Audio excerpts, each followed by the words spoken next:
li wàccee li gongee ko Cheikh Abdou Khadre Jeylani wàcc ba ci Cheikh na Cheikh Sadou Cheikh na Cheikh Mouhamed Fadel Cheikh na Cheikh Sadou sax suñuy wax Cheikh na Cheikh Mouhamed Fadel bi mu nekkee xaw bëri woon na ay sëriñ yoo xam ne mu ngi doon dund ak ñoom ci mel ne Cheikh Sidi Moukhtar amoon nañ ay relation yu rafet doonte ne léegi sax sooy wax relation yooyu am na keneen fu koy féetale comme ni ko Cheikh bi waxee léegi lu doxal seen diggante tey soo ko waxee waa Fadel nii dañ naan Cheikh Cheikh Mouhamed Fadel daal Cheikh Sidi Moukhtar moromam la woon wala nangam la woon sax tamit beneen côté tamit dañ naan taalibeem la woon wala leneen te donte dañ doon dund relation bu rafet ci nekk jox sa cër sa morom Cheikh na Cheikh tamit comme ni nga ko waxee da daan defar ay góor côté spirituel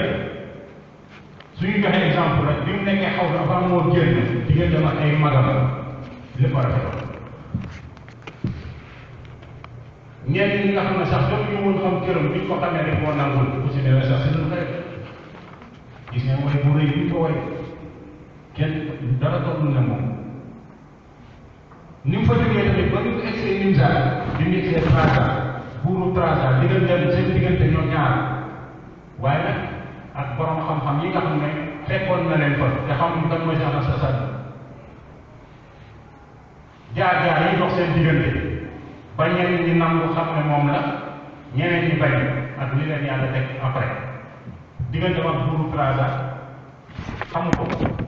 wala sax su ko xamee daf koy ignoré waaye xool na ci mu mujj Cheikh na Cheikh Sadou tey suñu waxee nii daal suñu waxee tey Trarza Cheikh na Cheikh Sadou lay tudd Sidi moom kenn dootu ko tudd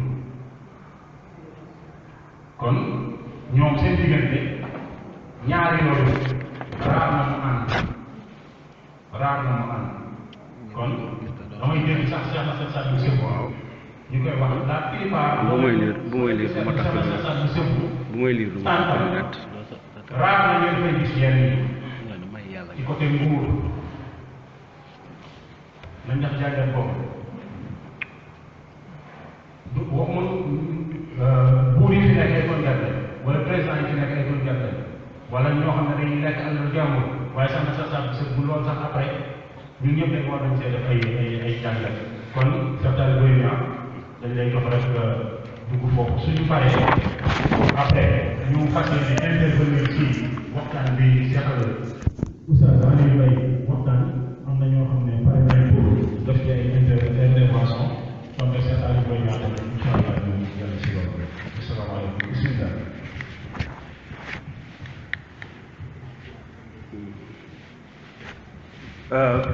bismillahi rahmani rahim wa sallallahu ala sayyidina muhammad wa ala alihi wa sahbihi wa sallama taslima maa ngi nuyu mbooloo mi ñëpp di ci jiital ki nga xam ne yàlla moo ko jiital sunu kanam muy Cheikh na Cheikh Sadou mi mu Cheikh na Cheikh Abdoul Aziz teg ci chérif yi ma àndal di sunuy doomu sëriñ di sunuy sëriñ di nuyu aussi sunu président national muy El Hadj Babacar Youm di nuyu mbooloo bi yëpp nañ jéem a tënk rek ndax man xam naa ne man du ma conférencier wax dëgg ñoom Oustaz Alioune Mbaye ñi ñooy conférencier man damay gëstu lu may gëstu ma bëgg koy partager ak mbooloo mi rek mais du ma conférencier moo tax ni may waxee ak ñoom ni ñuy waxee mu dina utee dina am partie boo xam ne nag xam naa ci français laa koy def parce que bu ma ko bëggee def ci wolof dina gudd te temps bi dina jël temps dina am partie boo xam ne commencement bi ci wolof laa koy def sunu bunt nag ginnaaw rasulullah sallallahu alayhi wasallam mun naa ne ñun sunu bunt mooy Cheikh na Cheikh Sadou ndax moom la ñu yàlla boole ko mag ñi ci nekkoon ci réew mi ba ñu jot ci Cheikh Saad Bou nag xam nañu ne 1872 ci la ñëw ci la dugg Ndar ba mu fa duggee it xam nañ la fa xew cheikh bi expliqué nañu ko mooy zikkër bi ñu doon zikkër ci biir Ndar tubaab yi ñoom dañuy sieste laa ilaaha illallaah bi ñuy zikkër daf leen di déranger ba ñu intervenir ak karama ya fa xew ba ñu ne dañuy convoquer cheikh na ne leen déedéet ba ñu wax ne cheikh na demal jàpp nañ say quelques taalibe ñu ngi leen di yóbbu cheikh na ne leen déedéet bàyyi leen ñoom dinañ ñëw ba ñu ñëwee it xam nañ la fa xew ak moom ba mu wuyoo ci bureau gouverneur ak karama ya fa xew loolu ci 1872 la gouverneur ba fa nekkoon nag yenn saa yi taalibe yi daa dégg ñenn ñi ñu juum te man sax juumoon naa ci erreur boobu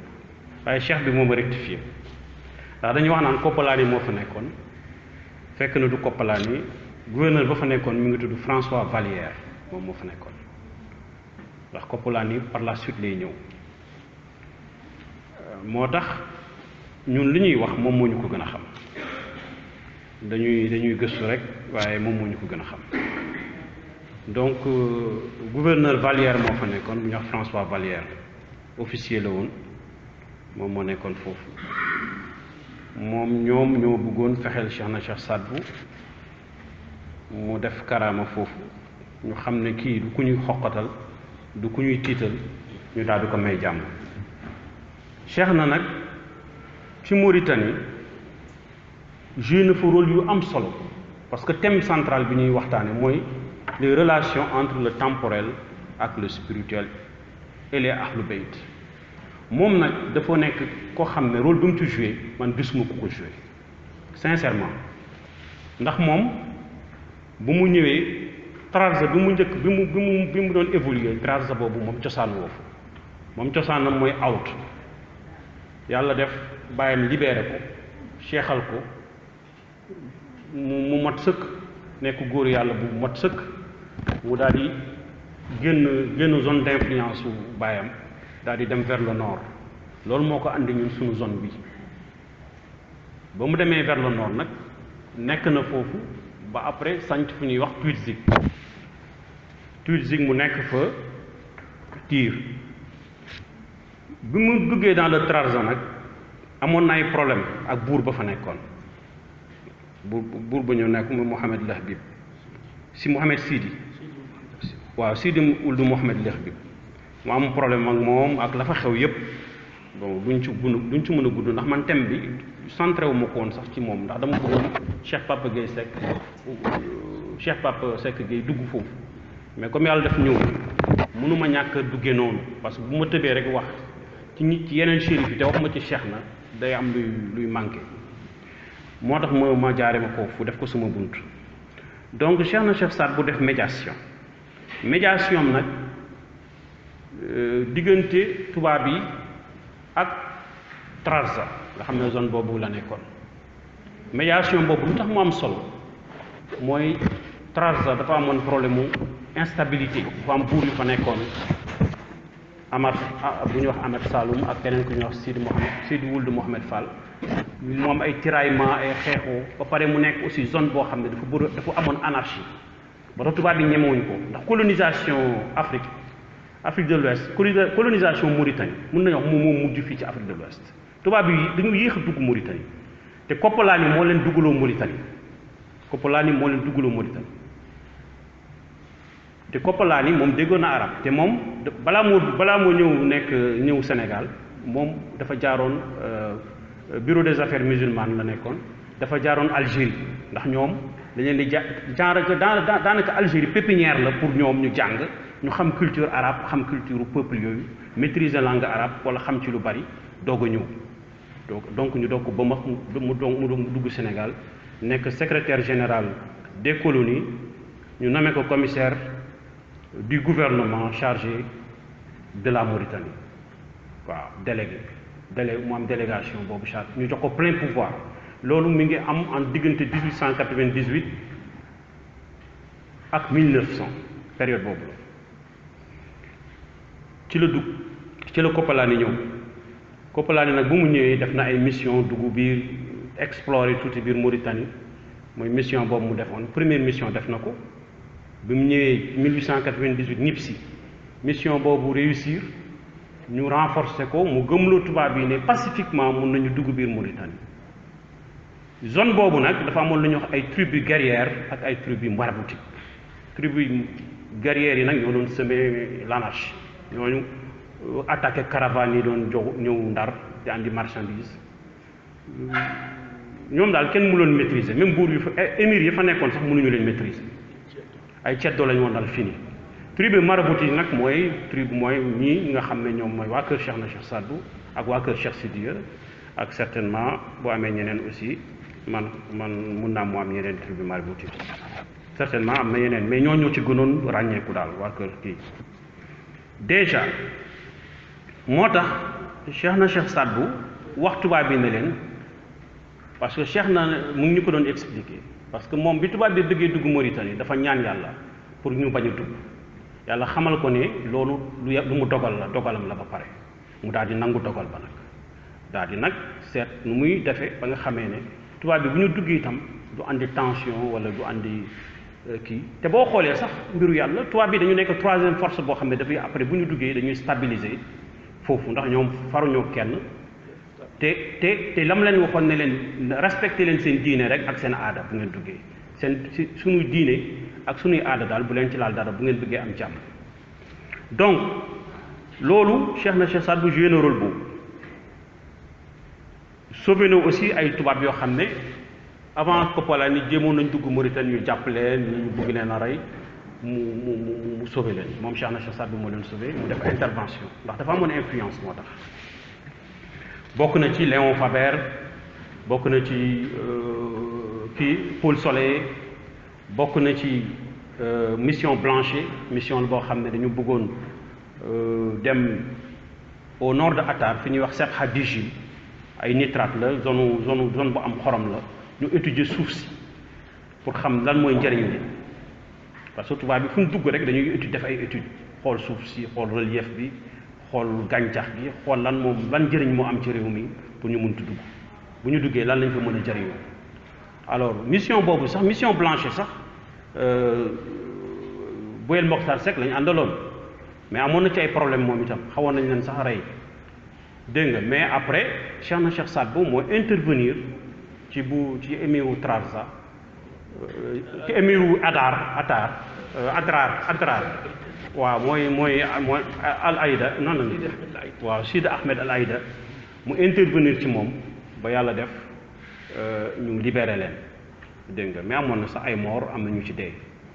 donc loolu woon na Cheikh na Cheikh Sadbou nitu jàmm la nitu day def médiation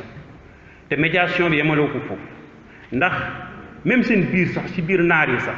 def na ci ay médiation Paul Marty mi ngi bind ci l'islam mort benn partie mu ne l'intervention de Cheikh na Cheikh Sadbou man may wax Cheikh na Cheikh Sadbou ndax mënuma wax Cheikh Sadbou l'intervention de Cheikh na Cheikh Sadbou auprès des Oulad Bousba xeet la ci naar yi tribu la facilita la conclusion d'un accord entre les deux tribus sous les auspices du capitaine Thévenot commandant le cercle du Trarza.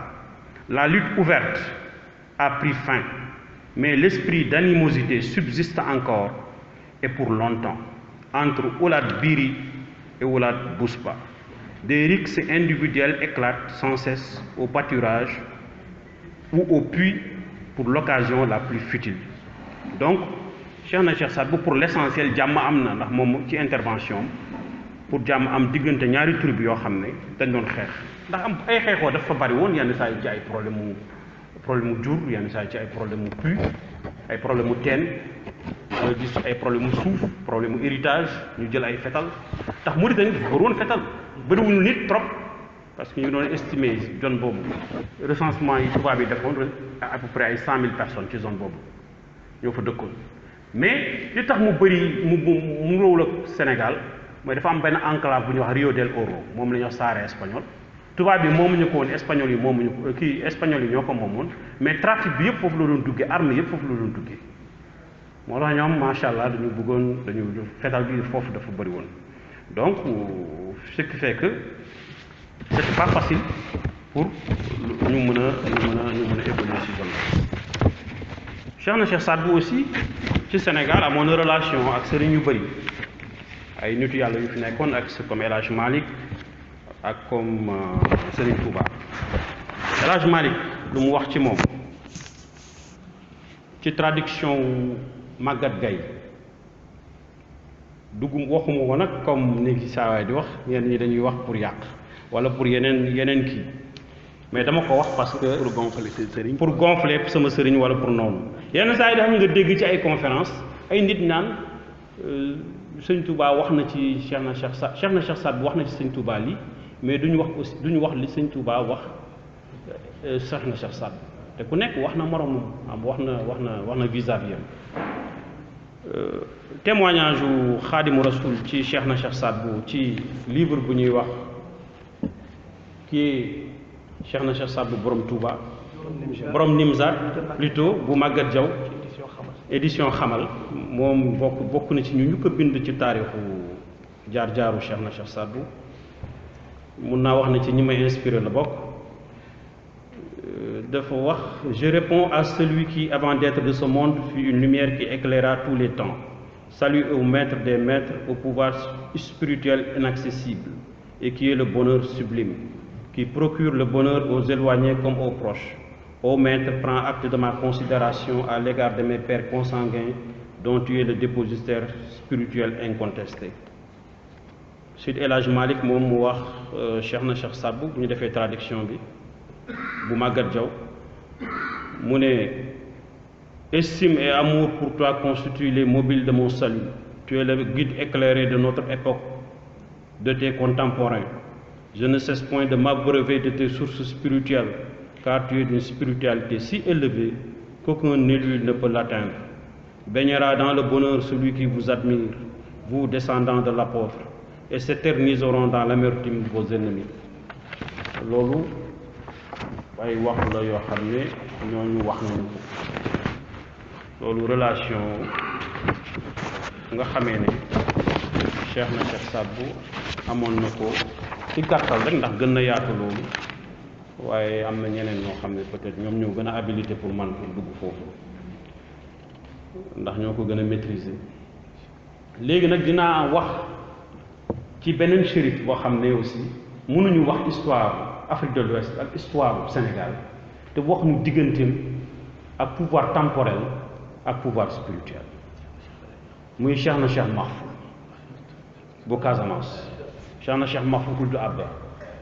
moom mi ngi juddu ci 1856 mi ngi làqu ci 1919 donc mi ngi dund 63 ans defe naa mooy âge yonent bi sallallahu alayhi wa sallam moom mi ngi juddu en 1856 ci Awdu mooy dans le sud-est de la Mauritanie mooy fi Cheikh Mouhamed Fadal doon dund zone boobu foofu la juddoo mu def formation foofu aussi bi mu defee formation am na yeneen jaar-jaar mais pour gàttal rek bi que Cheikh na bu nga xamee ne judd na avant sax moo judd wax nañu ne Cheikh Mouhamed Fadal wax na ci mbiram waaw wax na ci mbiram ba tudd Binaako waaw te Binaako boobu sax est-ce que am na ñu xam ni fu Binaako nekk waaw mu naan ko sëriñu Binaako di ko foog di ko ñaanal ni ko Cheikh bi waxee dégg nga après wax nañu ne baayam daal di ko tarbiyu baayam moom ku ko jur mooy Cheikh Talib Xeer ñu ko doon woy Abba waxoon nañ ko jege yàlla la woon ku jege yonent bi sallallahu alayhi wa sallam waaw danaa nekk ak yonent bi souvent waaw loolu la Cheikh bi wax ku jege woon yonent bi la ku doon gis yonent bi lu bari di nekk ak moom constamment moom Cheikh Talib Xeer ñu ko doon woy Abba moom nag bu mu nekkee foofu Cheikh na Cheikh Saad Bou baayam ñu ne jox ko Cheikh na Cheikh Saad Bou nga xam ne mooy oncle paternel am pour mu defal ko tarbiyu mooy baayam bu ndaw Cheikh na Cheikh Saad Bou daal di ko defal tarbiyu après ci la voyagé bi mu voyagé nag zone bi mu njëkk a dem moom zone bi mu njëkk a dem ginnaaw ba mu traversé Sénégal moom Guinée portugaise foofu la dugg Guinée portugaise la dugg en 1893 déjà mi ngi Guinée portugaise mooy Guinée Bissau moom lañ gën a xam léegi ci turu Guinée Bissau foofu ak ci Mali aussi dugg na ci Mali bi mu jaaree Mali foofu wax nañu ne gisante naag Ahmadou Cheikhou Tall boobu mi ngi jàppanteeg Archina tubaab yi ndax moom moo continué woon jihaad bi jihaadu Cheikh Omar daf ko continuer mu ne gisante am na ñu wax ne gisante naag Ahmadou Cheikhou jéem na sax ñu ne rattaxal diggante Ahmadou Cheikhou ak Samori Touré ginnaaw bu mu duggee ci wasulu bi maanaam empire Samori Touré dégg nga bi mu duggee Guinée portugaise jaar na ci localité yu bari mais avant loolu moom daje na ak Samori Touré bi mu dajeeg Samori Touré am na lu fa xew lu bari ndax Samori pour wax dugal toujours diggante Ahlul Bayt ak les chefs temporels les chefferies locales moom daje na ak Samori bi mu ko njëkkee gis boobu Samori mi ngi jàmmarloo ak tubaab yi jàmmarloo lu metti ndax moom dafa def résistance bu yàgg mun naa ne ci ñi gën a yàgg résistance la bokk moom résiste na ak tubaab bi pendant 15 ans xeex na ak tubaab bi pendant 15 ans fukki at ak juróom yoo xam ne ñu jàmmarloo ak tubaab bi alors bu mu ñëwee ci Samori da ko gis ne ko yow yaay kan mu ne ko man surtout yonent la Samori gëmul parce que moom dafa jàpp ne rek ak ni mu weexee noonu mu jàppee ne rek kii benn espion français la bu déguisé wu rek bu ñëw fii pour espionner ci loolu saa mu jékki-jékki mu gis benn tubaab benn officier bu ñuy wax Brocard officier bi ñu ngi koy Samori Touré pour humilier ko da ko doon nan lañ koy wax suqiloo fos yi maanaam du jox palefreux yi xam nga lañ ko wax si wolof muy toppatoo mun daal mooy toppatoo di wëgg fos yeeg di leen toppatoo te officier la ci tubaab bu mu jàppoon alors Cheikh na Cheikh Mahf ne ko dama bëggoon nga bàyyi kii mu dem nga delloo Samori mer ci loolu lu ko wax xam naa Samori ne kii non seulement mi ngi ñëw ci man xaw ma kàll mais encore mu may jox ordre boo xam ne man xaw ma li ban façon Samori bi mu meree mu wax ay nitam ne leen kii da ngeen koy rey teg leen ko fële fi ñu war a kii teg nit ñi may rey ñu ngeen daal di ko coow bi mu ko waxee le temps mu koy wax bay jeexal ak bi gars yi di jóg moom làmmiñ bi dafa génn ba def mel ni kiiwu sapeur pompier yooyu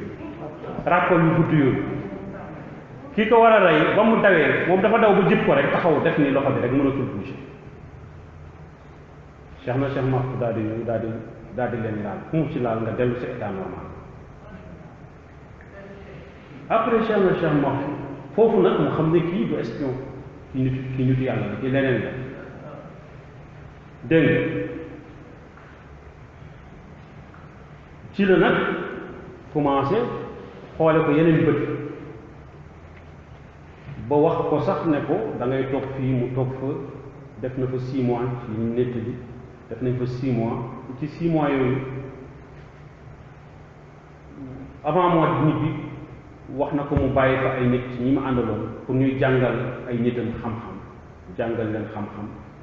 ay borom xam-xam lañu ay taalibe yi ma àndaloon pour ñu mu bàyyi ko foofu bu muy demit jox na ko ay centaine lu nekk mu jox ko ci centaine ay centaine ci centaine lox ci ay jur centaine 100 nag 100 fos 100 xar 100 béy lu nekk mu jox ko ci centaine ba jox ko sax ay jaam waaw ay jaam yu góor yu jigéen lu nekk mu jox ko ci 100 waaw ndax moom dafa yéemu ci Cheikh Mahfou alors Cheikh Mahfou bu mu demee noonu Cheikh Mahfou daal di jël bortal tubaab bi brocart tubaab bi daal di ko yóbbaale bi mu demee mu dugg biir Sénégal traversé ñu ak troupeau boobu de gis nga troupeau bi muy bare yëpp mu jiital dem ba Ndar bi mu ñëwee Ndar mu romb benn magasin mu def escale Ndar mu dugg Ndar un jour gis benn magasin mu gis benn appareil mun leen lii la ñu ne ko lii vélo la mu ne lii de naa ko jënd sama sëriñ mu daal di jël vélo bi yóbbaale pour wax la moom bëgg nu mu bëgg woon Cheikh na Cheikh Sall waaw noonu la def ba dem ci Cheikh na bu mu ñibbisee ba ma demee maqaamam gën a yokk ay darajam gën a yokk bu mu ñibbisee itam dafa dellu ci la duggee Guinée portugaise foofu def na fa mission pour dugal ay xeet yu bëri ay woyinka ay balante ak xeet yu bëri ci diine l'islam ci ay zone yu bëri bokk na ci zone yooyu Bafata Birban Bisankiti Dembassou ak Mansaba ay localité de wax moom Cheikh Mahfou séjour na foofu ba mu jógee foofu tam séjour na leen ci dëkk ñuy wax Bafane ba chef de canton ba sax Mamadou Pathé mujj na ko jël mujj na nekk taalibe mu def fa influence bu rëy bëri fa taalibe lool ci xeet yu bëri foofu ci Guinée Bissau ay xeet yoo xam ne ay animiste lañ gëmuñu lu dul ay xërëm mais mu fexe bu dugg leen ci l'islam après mu dugg ci benn dëkk bu ñuy wax Pakawa nag foofu la ko tubaab yi commencé créer problème parce que gis nañ commencé na ma influence ba wax nañu ne sax def nañ ko fa résidence surveillée foofu nag bañ ko defee résidence surveillée mbiru yàlla parce que xam nga dafa amoon rivalité entre tubaab yi français yi ak anglais yi ak portugais yi pour mu occuper Afrique donc ñoom tam dañ doon surveiller que seen biir dañ doon espionner ku nekk da nga daan espionner sa morom bi tubaab yi xamee ne commandant de cercle bu Sédhiou ndikee moom adjoint mooy brocart boobu nga xam ne Cheikh Mahfou moo ko libéré woon ci Samoa bi ñu déggee histoire bi ñu demandé à ce que moom mu ñëw Casamance Cheikh Mahfou noonu la tuddee Casamance sa mbiru yàlla ñu muy organisé alors bi mu duggee Casamance nag Sédhiou la njëkk a dal bi mu dalee Sédhiou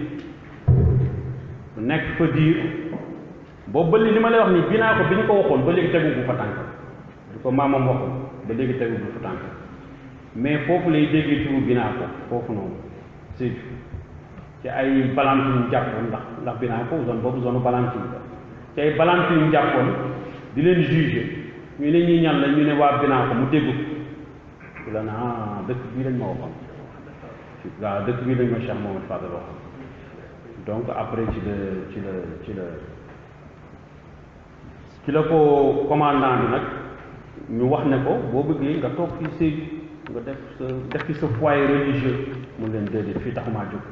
mu continuer yoonam dégg donc noonu la demee brocart nag ba nga xam ne fekk na ko Sédhiou muy adjoint au commandant brocart xam ne capitaine la woon après finalement lieutenant lay nekk lieutenant brocart moo ko ne foo bëgg a dem mu ne ko binaa ko mu ne ko installé wul binaa ko mu dem binaa ko mu jox ko 8 kilomètres carrés ne ko fii yëpp yaa ko moom defal ko këy ba mu ñëwee Casamance nag convertir na dugal na ci l'islam jullit yu bari surtout joolaa fóoni yi ak balant yi dégg nga loolu moom pour gàttal Cheikh Mahfou def na 10 ans ci Guinée Guinée-Bissau après def na 5 ans ci Casamance yoo xam ne da ciy liggéeyal yàlla di ci tardu yu ay jullit ndax bi muy dem Binator 100 taalibe la àndal, une centaine de taalibe moom la àndal Binator dégg nga loolu mooy période boobu mu fa nekkee te du lu yomb de am na yeneen yu ci xew yoo xam ne xaju fi digganteem ak population yi ak digganteem ak fétichiste yi xeex bu mu doon xeex ni ñoom te mu jëfandikoo foofu ay xam-xam yoo xam ne loolu yu yéeme dégg nga en 1914 nag ci la sanc Daaru Salaam dëkk bu ñuy wax Daaru Salaam te dégg naa Cheikh na Cheikh Saad bu tuddoon waxoon na ko Daaru Salaam nag mi ngi tuddoon Naara mu tuddee ko Daaru Salaam dégg nga 1914-15 mu dugg Gambie bi mu duggee Gambie fu mu njëkk a dem mooy ci Cheikh Ibrahima Sani bu Birkaam moom taalibe Cheikh na bu mag la woon bu nekkoon foofu Cheikh Ibrahima Sani Cheikh na Cheikh Saad bu d'ailleurs moom moo wax Cheikh Mahfou ne ko boo demee Gambie na nga ko contacter ba mu demee it kooku moo ko dal Cheikh Ibrahima Sani disciple de Cheikh na Cheikh Saad bu dont il va devenir le gendre d'ailleurs maanaam gorom la mujj nekk ndax Cheikh Ibrahima Sani après da ko jël doomam bu jigéen mu may ko Cheikh Mahfou moom mooy yaayu doomam bu ñuy wax Cheikh Abba dégg nga mu jëlaat beneen doomam may ko Cheikh Adramé frère u Cheikh na Cheikh Mahfou beneen doomam bu jigéen moom Cheikh Ibrahima Sani bu Birkaam zo foofu tam en Gambie amoon na fa influence dëgg maanaam bëri woon na fa ay taalibe ci ay zones yu ñuy wax Sabini ci ay bërëb yu ñuy wax Sabini Serekunda Yundum ak te amoon na fa ay représentants yu bëri ku mel ni Boubacar Mané moo doon représentant foofu ak Mamadou Bilal ci Sabini dégg nga ak ku ñuy wax Kékouta Bodian ci Serekunda Nafis ci Banjul ak Samba Diawo ci Yundum dégg nga donc loolu mooy histoire Cheikh na Cheikh Mahfou ak autorité portugaise yi ak autorité française yi nekkoon dans la zone de la Casamance dégg nga loolu donc mooy ci gàttal histoire bu Cheikh Mahfou ci partie boobu mais dina rencontrer aussi El Hadj Malick parce que en 1915 Cheikh na Cheikh Mahfou dafa ñëw Dakar dal kër 88 avenue William Ponty kër Cheikh Youssouf Bamar Gueye taalibe Cheikh Saad bu mag Cheikh Ibrahima Gueye foofu la daje El Hadj Malick Sy foofu ñoom ñaar daje foofu donc ñu bëri ci taarix andi nañu loolu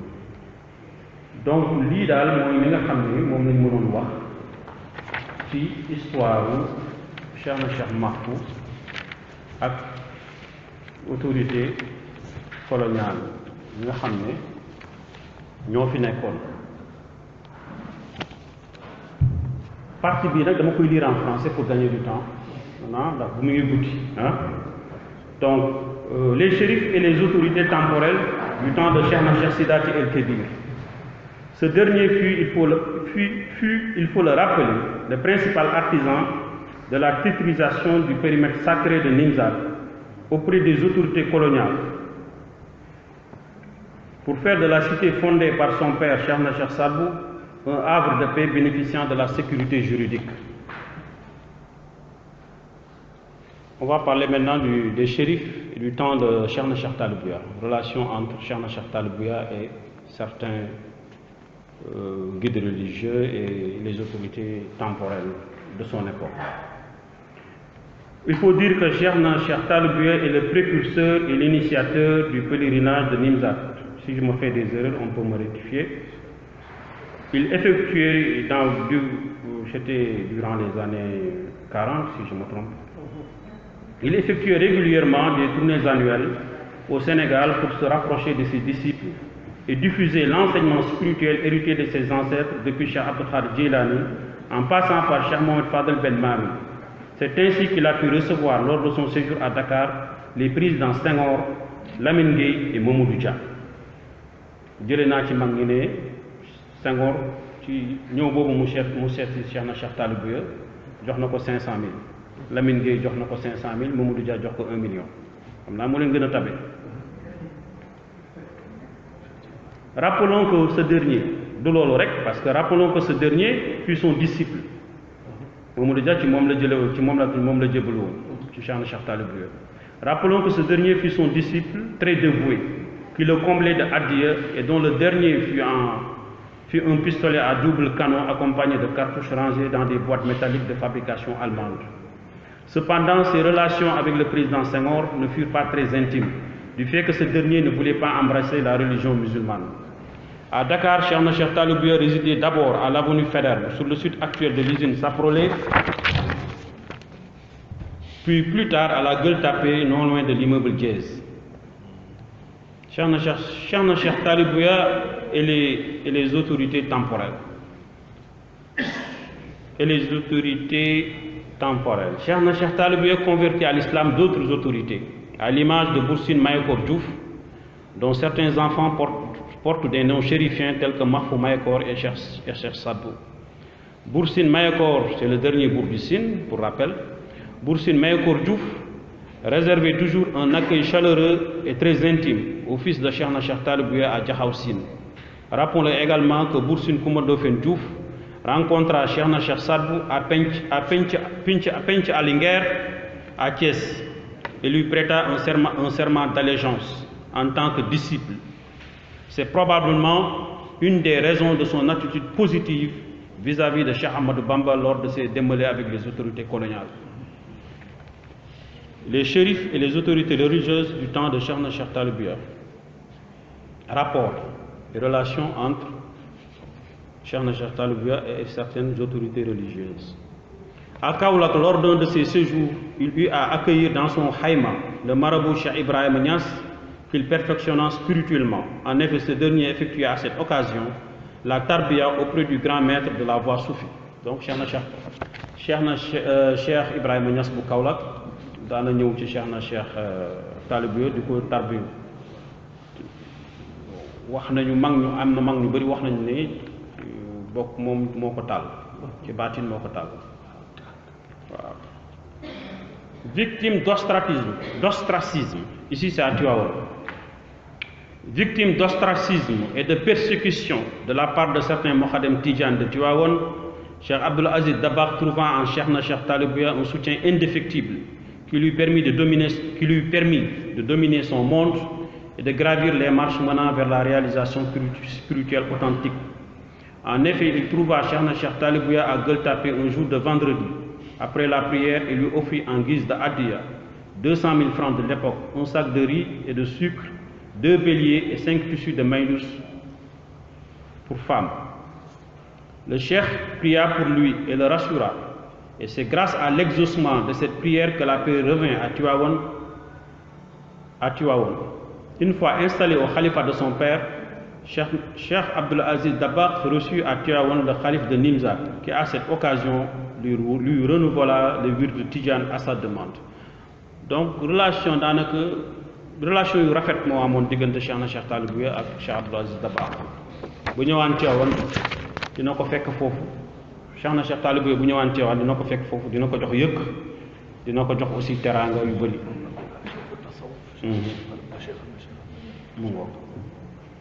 relation ñu ñëw ci relation diggante Cheikh Sidaati mi ñu tuddee ñaari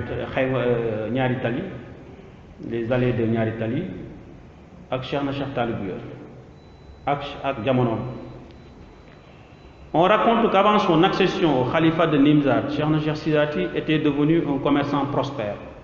une prospérité qu'il a pu acquérir grâce à la vente de cotonnade entre la Gambie, le Sénégal et la Mauritanie. Ce fut également un homme qui bénéficia de dotations mystiques que lui avait conféré son grand-père Cheikh Sadbou dès son plus jeune âge. Du reste, ce dernier l'avait surnommé Khaous, alors qu'il n'avait pas encore atteint l'âge de 8 ans. Ce fut un homme très influent auprès des autorités de son époque. Ce fut également le fondateur du Conseil supérieur Khadr pour l'Afrique, dont la direction fut assurée par Cheikh Ousmane Diaye. À Dakar, les allées situées sur le populaire quartier de Nyari Tali portent son nom et constituent une illustration de la forte personnalité de cet homme qui, il faut le souligner, entretenait des relations pacifiques avec les marabouts de son époque. ñu ñëw nag léegi ci Cheikh na Cheikh Abdoul Aziz ak les autorités religieuses de son temps moom c'est le fils cadet, si je ne me trompe pas, c'est le fils cadet de Cheikh na Cheikh Talibouya et le fondateur de la Jama'atou Nasri Tariqatul Qadriya. Cheikh na Cheikh Abdoul Aziz a entretenu des relations avec de nombreux marabouts ou guides religieux de son époque. Chez les Mourides, on peut citer Cheikh Ahmadou Mbacké Gaïndé Fatma, qui rencontra dans sa résidence de Koloban la famille de Ngouy Mbind, mais surtout le khalife général Serigne Salihou Mbacké, qui lui témoignait d'une très grande affection et dont la manifestation concrète se traduisait par ses conseils à Cheikh Saliou Touré, son représentant à Thiès, de s'occuper de tout ce dont le shérif avait besoin et de suivre ses recommandations. Chez les Tidjanes, il entretenait de solides relations avec Mame Abdoul Aziz Dabakh et ils se fréquentaient réciproquement. Ce dernier le portait en très grande estime et avait beaucoup d'affection à son endroit, à l'instar de celle qu'il avait pour son père Cheikh na Cheikh Talibouya. De même, ses relations avec Serigne Mansour Sy Borom Daara Ji sont connues de beaucoup de talibés. Ce dernier, Serigne Mansour Sy Borom Daara Ji, le porta en très haute estime et en affection. En témoignent ses nombreux hadiyas à son endroit, dont argent et véhicules. Il faut dire que la baraka du shérif, sa vaste culture arabo-islamique et ses vertus sublimes, faites de sincérité, de modestie et de fermeté dans la foi en Allah, doublées d'une très grande érudition dans tous les domaines du savoir, attirer des gens en quête de connaissance de toutes les régions du pays. Donc Cheikh na Cheikh Abdoul Aziz Aïdara nga xam ne mooy sunu wasilatu bu mag, amoon na ay relations yu bëri ak sëriñ yu fi nekkoon, foofu laay daanele, yu fi nekkoon fii ci Sénégal, relation yu rafet a rafet, ndax ñooñu dañu ko nawoon ci xam-xamam. ñenn ñi xam nañu baatinam, xam nañu xam-xamam, ñenn ñi ci xam-xam rek dañu ko naw ak jikkoom bu rafet. bokk na ci ñoom Cheikh Ahmad Mbacké Gaïndé Fatma, bokk na ci waa Nguy Mbind, bokk na ci sëñ Saliou Mbacké bi nga xam ne dafa bëggoon lool moom itam, ba boole kook représentant bi nekk fii sëñ Saliou Touré ne ko lépp lu Cheikh na Cheikh Abdoul Aziz bëgg wala mu nekk yitteem na nga ci taxaw. loolu mooy digganteem ak murit yi. digganteem ak tijaan itam maam Abdou ku nekk xam na digganteem ak Cheikh na Cheikh Abdoul Aziz Aïdara. ñi ci xamul dara sax ñàkkul gis nañu, comme xale yi dañuy utiliser médias sociaux yi, gis nañu photo yu ñu ànd, ay photo yu ñu ànd. te Cheikh na Cheikh Abdoul Aziz Dabakh daana ñëw fii Thiès di fréquenter Cheikh na Cheikh Abdoul Aziz, Cheikh na Cheikh Abdoul Aziz daana dem Tivaouane aussi di ko seeti. donc ñu am relation yu fort, yu sincère, yu rafet. de même mook sëñ Mansour Sy Borom Daara Ji itam seeni relation ñu bëri xam nañu nekk ay relation yu rafet. sëñ kii moom tam mu nekk nit ku baax, sëñ Mansour Sy Borom Daara Ji, dégg nga, nekk aussi nit ku tabe, daana ko jox addiya, daana ko nemmeeku di ko jox addiya, maanaam nawoon na ko lool, te respecté woon na ko lool. donc loolu aussi mun nañ ko wax. Parmi ceux-là également, on peut citer El Hadj Ibrahima Sakho, qui bénéficia des enseignements et de la baraka du cheikh lors de ses multiples visites à Diamaguène. mais bokk na ci aussi beneen kàngam ci wàllu xam-xam muy Cheikh Ibrahima Sakho, ñu gën ko xam ci El Hadj Ibou Sakho. moom daana ñëw ci cheikh la di ko nemmeeku, di jël ci moom ay xam-xam, di jël ci moom di ko seet si, dégg nga, waaw, ba dénk ko doomam bu ñuy wax El Hadj Habib Sakho ku nekk daanaka gis fii ci kër gi ci ay gàmmu, cheikh na daanaka jox sax parole ci cérémonie officielle bi muy wax, ba nga xam ne moom dafa bàyyi woon cheikh na. donc yooyu diggante wàcce na ba aussi relation yu rafet la. te bokk na ci ki nga xam ne dox na ci muy ku ñu wax Serigne Souleymane Seck, moom tam daana ñëw ci cheikh na. ñu ñëw ci relation entre Cheikh na Cheikh Abdoul Aziz et les autorités politiques de son temps. La rencontre de Cheikh na Cheikh Abdoul Aziz avec le président Abdou Diouf date de l'époque où celui-ci fut ministre du Plan et de l'Industrie dans le gouvernement du président Senghor. En effet, c'est dans la demeure de El Hadj Biram Touré père de l'ancien journaliste à la RTS Djadji Touré, qui est un grand disciple Khadr, que cette rencontre eut lieu par l'entremise de El Hadj Amadou Sow, magistrat et ami de Abdou Diouf. De même, certains ministres du président Abdou Diouf rencontrèrent le saint marabout de Diamaguène, Cheikh Abdoulaziz Aïdara, Cheikh Abdoulaziz. Par la suite, c'est le frère du président Diouf qui servit de relais dans ses relations avec le président, pour qui il a beaucoup prié pour la stabilité du Sénégal et la sortie pacifique des différentes crises qui ont secoué le pays. Rappelons que le shérif avait choisi Thiès, comme jadis son Naël avait choisi Médine, comme nous l'avons dit. Car au-delà de la ville de Thiès, il s'agit du choix du Sénégal pour la réalisation de sa mission de revivification de la religion, du soufisme et la voie millénaire qu'est la Qadriya. L'une des relations les plus sincères et les plus affectueuses dans les rapports entre Cheikhna Cheikh Abdoulaziz, un homme d'État, puis également celle avec le député maire de Louga, Moustapha Cissé, ancien ambassadeur du Sénégal au Zaïre, ancien député maire de Louga. Ce dernier aimait particulièrement le Cheikh de Nimzat et partageait sa fortune avec lui et ses biens. C'était un homme généreux qui aimait Cheikhna, qui le respectait beaucoup et qui même avait recommandé certains de ses amis à Cheikhna, comme El Hadj Djili Mbaye ak ñeneen. Moustapha Cissé daane leen booleeg Cheikhna ndax xamoon na ne Cheikhna Cheikh Abdoulaziz nitu yàlla la te nit ku sell la dégg nga. On peut mun nañu wax aussi relation Cheikhna Cheikh Abdoulaziz ak ASNU, association sénégalaise pour les Nations Unies, bu Babacar Kébé doon jiite ba ñu defoon ko sax je crois membre d'honneur la ci woon. waaw ñu def ko grand compagnon de la paix des Nations Unies. waaw ba waa Nations Unies sax mujj nañ ko jox foofu benn décoration bu mag moom Cheikhna Cheikh Abdoulaziz ndax rôle bu mu joué surtout pour jàmm, surtout ci àdduna bi yëpp. donc te doon na recevoir délégation ASNU ci Diamaguène. Au plan international également, Cheikhna Cheikh Abdoulaziz, sur invitation du roi Hassan II, accompagné par son grand frère Cheikh Aya, il séjourna au Maroc sur invitation du roi Hassan II. Donc, mon rencontré na Hassan II. Le Seigneur satisfit au bout de leur voyage, satisfit au but de leur voyage. Donc, la leen taxoon a jóg te Hassan II soxla woon ko Cheikhna balaa ñoo génn Maroc yàlla defal na loolu Hassan II. te wax nañu ne Hassan II bëggoon na ko sax téye ko ne ko dëkkal boo bëggee nga dëkk fii ak sa nit ma jox la résidence ñu nga àndal lu ñu soxla ma defal la ko mais nga toog Maroc. donc le roi Hassan II, convaincu de la sainteté de Cheikhna Cheikh Abdoulaziz, convaincu de sa baraka, convaincu de la réussite de ses prières, voulait que Cheikhna Cheikh Sadbou soit un résident du Maroc, réside au Maroc avec Cheikhna Cheikh Abdoulaziz, réside au Maroc avec sa délégation et qu'il ne retourne pas au Sénégal. Mais Cheikhna Cheikh Abdoulaziz déclina cette offre parce que le Seigneur l'avait destiné au Sénégal. Donc voilà de manière très ramassée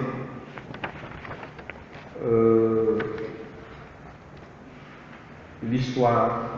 de Cheikhna. te moom Garmi la Cheikhna c'est un noble ndax wax nañ ne dégg naa ne teraanga yi ko def yi ko Cheikhna yi ko roi Hassan II defaloon lu bëri fa la ko bàyyi Maroc la ko bàyyi jox ko cousin yooyu nekk waa kër Cheikhna Cheikh Malaay yi nekk Tisbe dans le sud marocain ci yoonu Agadir ndax foofu la Cheikhna Cheikh Malaay niñ tëdd moom tam bu gudd gu loon foofu mën nañu pour si moom waaye lu wax résistant la woon nit yàlla la woon moom tam def na liggéey na lu bëri moom Cheikh Malaay ni ci Maroc moom tam mënoon nañu sax wax ci moom digganteem sultan yu bëri bi muy dem Marrakech dañ ko teeroo comme ni ñu teeroo moom Cheikh Malaay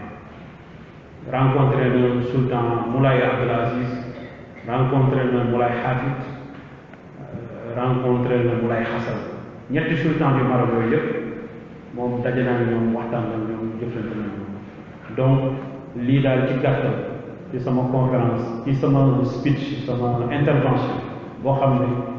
bon ngeen baal ma jaxase naa ci français jaxase naa ci wolof ab séeréer bu ñu wax loo day xaw a jafe bu wax donc loolu moo tax rek ma wax ci loolu ngeen baal ma bu amee am na lu ma wax te ndax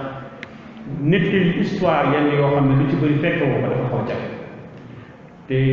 professeur Lamine Ndiaye du ma weddi histoire sax ci boppam nekkul une science exacte nekkul comme mathématique wala yeneen nekkul 1 plus 1 égale 2 te li ngay wax fekk woo ko mais nag ñun ñu ngi gëstu ndax fa ngay xamee ne ñun dañu war a gëstu kii boo xam ne war nañu gëstu pour xam suñu jaar-jaar si dëgg la loolu pour man dama jàpp sax ne loolu faar la ci Cheikh Ousmane comme ni ñuy war a gëstu aussi pour xam suñu diine ndax yëpp pour man yëpp mën naa ànd xam sa sëriñ sa jaar-jaaru sëriñ pour man taalibe bu nekk war na ko jéem a gëstu te boo xoolee Paul Marty livre bu mu bind en 1916 publié ko muy l'islam moom wax na ne fils aîné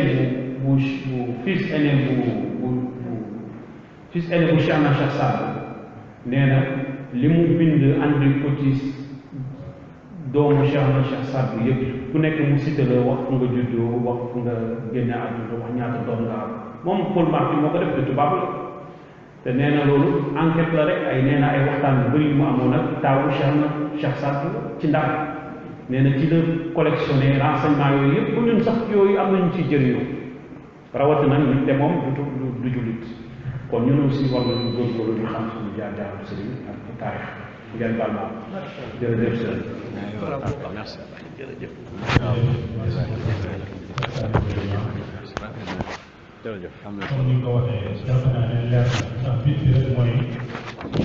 ñu xam ci quelque rek des ñu dem gëstu ko comme ni ko waxee comme sans plus tarder dañuy dem ci professeur Lamine Ndiaye mu def intervention ci li nga xam ne jot na fee jàll ci waxtaanu